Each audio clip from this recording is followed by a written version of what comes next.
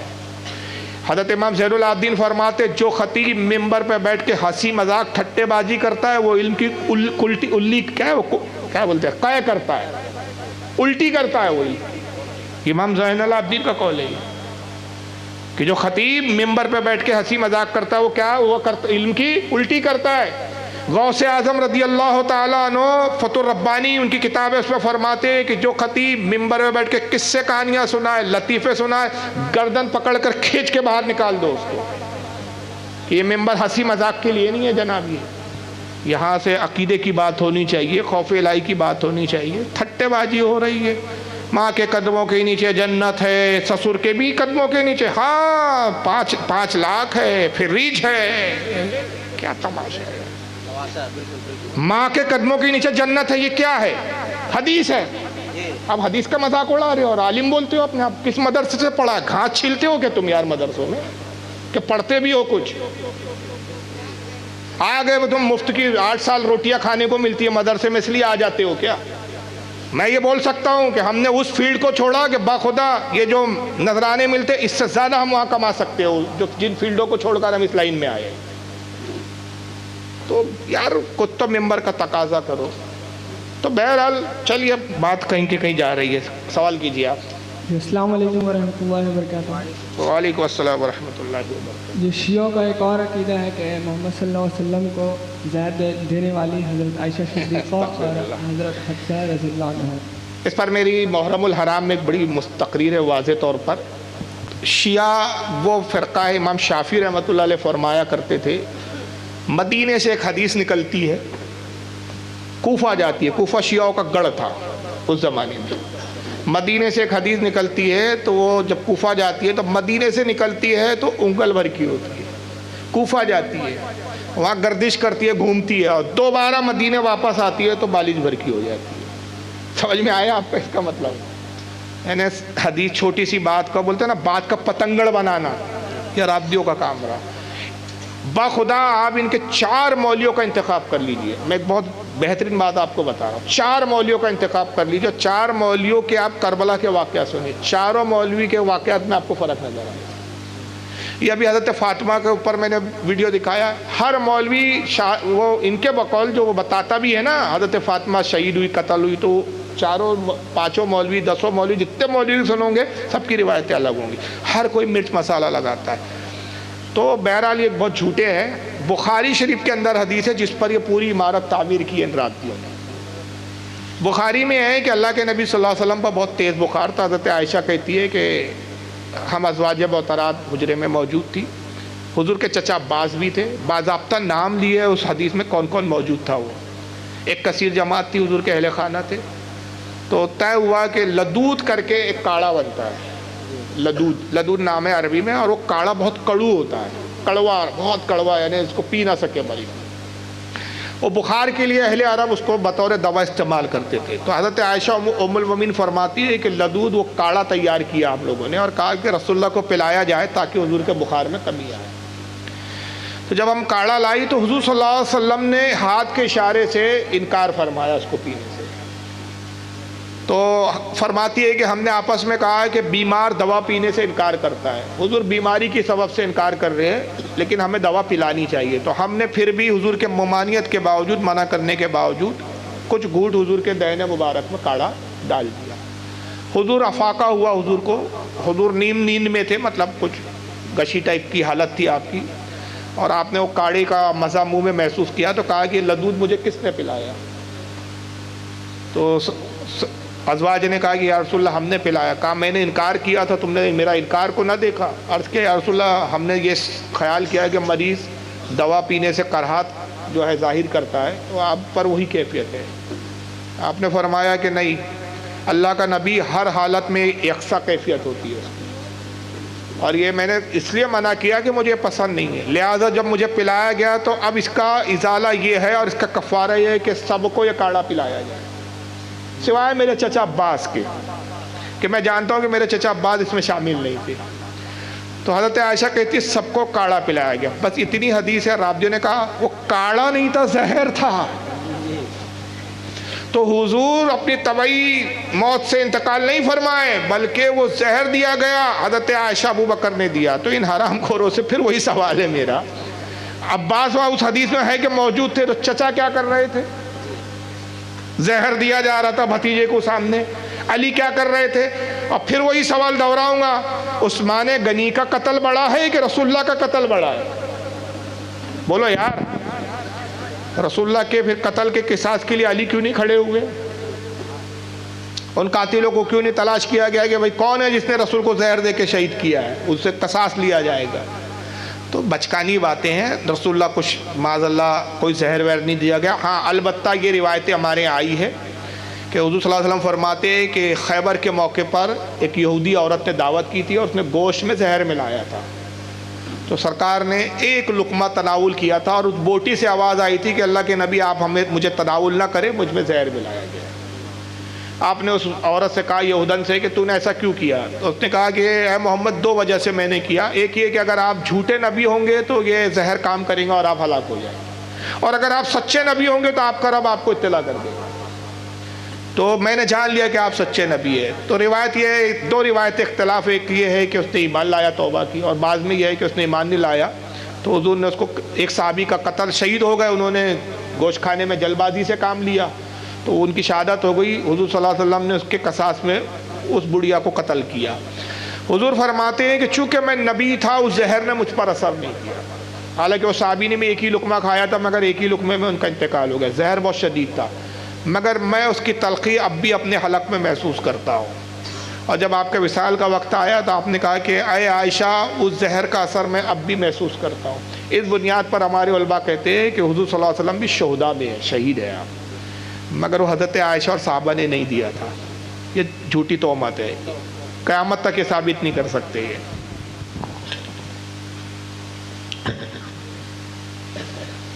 السلام علیکم۔ وعلیکم السلام۔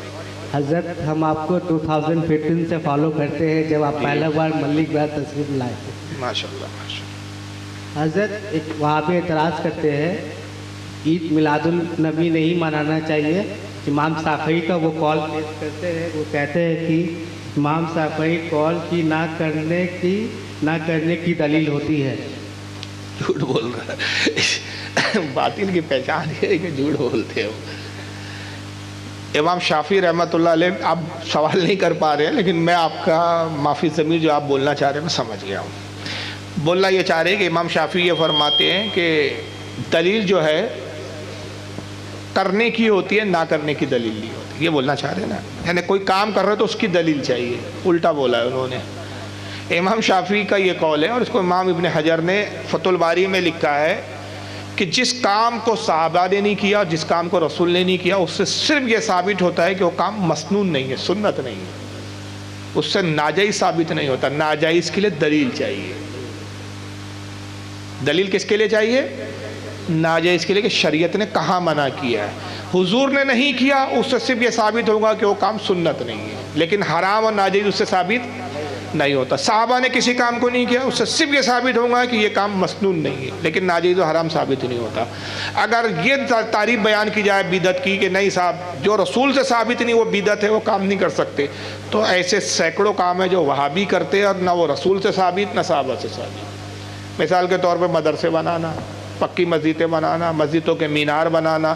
سب سے بڑی بدعت جو وہابی غیر مقلد کر رہے ہیں، سعودیہ چلے جائے گی، مکہ مدینہ میں تہجد کی اذان ہوتی ہے، چیلنج ہے یہ ثابت کر دے کہ رسول کے زمانے میں تہجد کی اذان کب ہوتی تھی، صحابہ کے زمانے میں کب ہوتی تھی، تابعین کے زمانے میں، ائمہ کے زمانے میں، ترکی حکومت تک کون سے زمانے میں ہوتی تھی یہ بتا دیں۔ تو تہجد کی اذان تو خود ان کی بدعت چل رہی ہے۔ تو یہ نہیں ہے، بلکہ یہ ہے بدعت کی تعریف کہ ناجائز کہنے والوں کو ثبوت دینا پڑے گا۔ اور اس کی دلیل ترمذی شریف اور دوسری کتابوں میں، سنن ابن ماجہ میں سلمان فارسی کہتے ہیں کہ رسول اللہ سے 3 چیزوں کے بارے میں سوال ہوا۔ پوچھا کہ یا رسول اللہ پنیر کھا سکتے ہیں کیا، گھی کھا سکتے ہیں کیا، اور جانور کی کھال کا لباس پہن سکتے ہیں کیا؟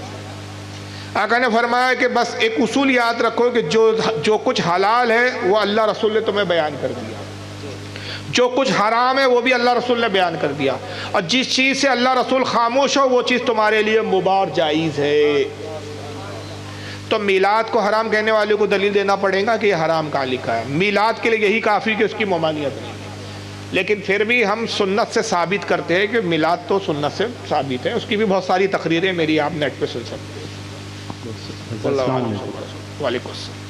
میرا سوال یہ ہے کہ کس کو رحمت اللہ تعالیٰ علیہ کہیں اور کس کو رضی اللہ تعالیٰ عنہ کہیں؟ جی۔ اور دوسرا سوال یہ ہے حضرت کہ عرس کیسے منانا چاہیے؟ آج کل بہت سارے عرس میں خرافات ہو رہی ہے، یہ چادر، گاگر، جھنڈے لگانا یا سندل لگانا، اس کو دیکھ کر ہم لوگ کا نوجوان طبقہ بہت ہٹ جا رہا ہے اہل سنت والجماعت سے۔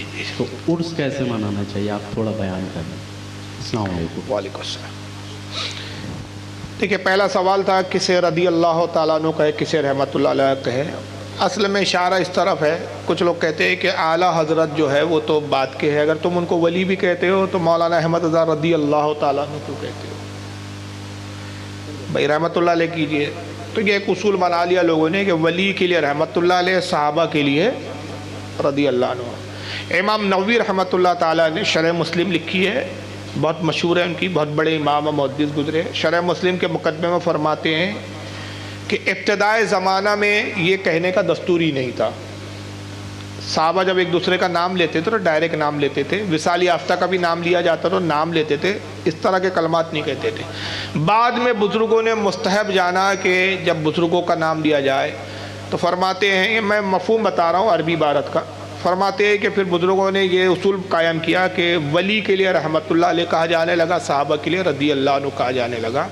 مگر اس کے برعکس بھی کہنا جائز ہے، ولی کے لیے رضی اللہ عنہ بھی جائز ہے، صحابہ کے لیے اگر رحمت اللہ علیہ بھی کہا تو وہ بھی جائز ہے، تو اس میں کوئی حرج نہیں ہے۔ وہ ذات ہر وہ ذات جو عقیدے میں، اعمال میں، تقوی پرہیزگاری میں مستحکم ہو، اس کے وصال کے بعد اس کو رضی اللہ عنہ بھی کہہ سکتے ہیں، اگرچہ وہ ولی ہو، اگرچہ صحابی نہ ہو۔ اور اس کی دلیل قرآن عظیم میں اللہ فرماتا ہے کہ رضی اللہ عنہم ورضوا عنہ، یہ وہ لوگ ہیں جن سے اللہ راضی ہو گیا، وہ اللہ سے راضی ہو گئے۔ یہ سورہ مجادلہ کی آیت ہے، میں نے ابتدا میں پڑھا تھا نا، ایک ہی آیت کا ٹکڑا پڑھا، اس کا ایک ہی حصہ۔ آگے یہ ہے کہ اللہ فرماتا ہے کہ اولئک کتب فی قلوب الایمان وایدہم بروح منہ، یہ وہ لوگ ہیں کہ جن کے دل پر اللہ نے ایمان کو نقش کر دیا ہے۔ تو ہر وہ ذاتیں کہ جو بہت ایمان میں پختہ رہی، ہر زمانے میں ایک معیار رہا ان کا معاملہ، تو اس کو اللہ آگے فرماتا ہے کہ یہ وہ لوگ ہیں جن کے دلوں پہ اللہ نے ایمان کو نقش کر دیا۔ وَيُدْخِلُهُمْ جَنَّاتٍ تَجْرِي مِن تَحْتِهَا الْأَنْهَارُ خَالِدِينَ فِيهَا، اور جب یہ انتقال کریں گے اللہ ان کو جنت کے باغوں میں لائے گا جس کے نیچے نہریں روا دوا، رضی اللہ عنہم ورضوا عنہ، یہ وہ لوگ ہیں جن سے اللہ راضی ہو گیا، وہ اللہ سے راضی ہو گئے۔ تو اس بنیاد پہ علماء کہتے ہیں کہ اولیاء کے لیے بھی رضی اللہ عنہ کہہ سکتے ہیں. یہ الگ بات ہے کہ صحابہ کے لیے مخصوص ہے، لیکن اگر کسی بڑے مشہور و معروف بزرگ کے لیے کہا جائے تو حرج نہیں. جیسے امام ابو حنیفہ کے لیے بھی رضی اللہ عنہ کہتے ہیں ہم، امام شافعی کے لیے کہتے ہیں، حالانکہ یہ صحابی نہیں ہے، تو جائز ہے. واللہ اعلم ثم رسول. اور دوسرا سوال کیا تھا بھائی؟ عرس. یہ بڑا لمبا ہے، اس کا جواب بڑا لمبا ہے. المختصر یہ ہے کہ سب سے پہلے تو جانیے کہ عرس کی اصل کہاں سے ہے. صحیح بخاری کی حدیث ہے کہ حضور صلی اللہ علیہ وسلم ہر سال اصحاب شہدائے احد کی قبروں پہ تشریف لایا کرتے تھے. جس تاریخ کو اصحاب احد شہید ہوئے تھے اس تاریخ کو رسول اللہ تشریف لاتے تھے، ساتھ میں ابو بکر صدیق اور عمر فاروق ہوتے. اور پھر راوی کہتا ہے کہ حضور کے وصال کے بعد یہ معمول ابو بکر اور عمر کا بھی قائم رہا کہ یہ بھی ہر سال آتے تھے. وہاں سے عرس کی دلیل لی جاتی ہے کہ تاریخ متعین پر جس تاریخ کو کسی کا انتقال ہوا بزرگ کا، اس تاریخ کو جمع ہو کر اصالِ ثواب کرنا یہ عرس کہلاتا ہے. اب شرعاً عرس یہ ہے کہ آپ جس بزرگ کا عرس منا رہے ہیں وہاں جمع ہو، ان کا تذکرہ کیا جائے، ان کی تعلیمات کی بات کی جائے، اصالِ ثواب کیا جائے، قرآن وغیرہ پڑھا جائے، اذکار اور تسبیح و تحلیل کی جائے. ان کے نام پر جو ہے لوگوں کو کھانا وغیرہ کھلا کے مسکین اور لوگوں کو کھانا کھلایا جائے تاکہ اس کا ثواب ہو، یہ جائز ہے. اب اس میں جو خرافات شامل کر لیے لوگوں نے، ناچنا گانا، قوالی، میلے ٹھیلے، تو اس کی شرعاً تو اجازت نہیں ہے. تو شرعی طور پر جس کی علماء اجازت دے، جس کی شریعت اجازت دے، اسی طریقے سے عرس منانا چاہیے. جیسا کہ آج بھی اگر آپ کو شرعاً عرس دیکھ رہا ہے تو آپ بریلی شریف میں حالات کا عرس دیکھ سکتے ہیں، ماررہ کا بھی دیکھ سکتے ہیں. آپ ماررہ شریف چلے جائیے، میں تو خیر گیا نہیں ہوں، اللہ کرے حضور حاضر ہو، لیکن ہمارے ناگپور سے بہت لوگ جاتے ہیں. حضور امین شریعت، امین ملت سے بہت مرید ہے ہمارے یہاں، کثرت سے. نجیب ملت سے بہت مرید ہے ہمارے یہاں، اور الحمدللہ دونوں شخصیات سے میری 12 ملاقاتیں ہوئی ہے. خاص طور سے نجیب میاں سے تو بہت بار ناگپور میں ملاقاتیں ہوئی. اور نجیب میاں کے خاص مرید ہے جو ہر سال ان کو 11ویں شریف میں بلاتے ہیں. ہمارے خاص عزیز دوستوں میں سے، بلکہ میرے ساتھ اٹھنا بیٹھنا، یوسف پٹیل ماربل والے بولتے ہیں ان کو. ماشاءاللہ بڑی مالدار پارٹی ہے، وہ ہر سال بہت دھوم دھام سے 11ویں کرتے ہیں. تو نجیب میاں آتے، میں نے خود ان بزرگوں سے سنا، مجھے انہوں نے کہا آپ عرس میں آئیے. نجیب میاں وغیرہ نے بھی کہا ایک مرتبہ کہ آپ عرس میں آئیے، عرس دیکھیے کہ ہم لوگ کھانا وغیرہ کس اہتمام سے کھلاتے ہیں، کس طرح سے خاطر تواضع زائرین کی کرتے ہیں. تو یہ جو شرعاً آپ کو عرس دیکھنا ہے تو ان بارگاہوں میں جا کر دیکھیں. اور خاص طور سے اعلیٰ حضرت کا جو عرس ہوتا ہے، کوئی قوالی نہیں ملے گی آپ کو، کوئی میلے، کوئی ٹھیلے نہیں ملیں گے آپ کو. ملیں گی تو کتابوں کی دکانیں ملیں گی، وہاں ہر جگہ جگہ اسٹیج ملیں گے جہاں تقاریریں ہو رہی ہے، جگہ جگہ نیاز کے کھانے اور لنگر ہو رہے ہیں. تو اس طرح عرس منانا چاہیے. واللہ اعلم ثم رسول. سوال و جواب کا سیشن ختم ہوتا ہے. ہمارے علاقے کے جتنے بچے ہیں جن کے ذہن و دماغ میں کچھ سوالات جنم لے رہے ہیں، تو آج کے جلسے کرانے کا مقصد میرا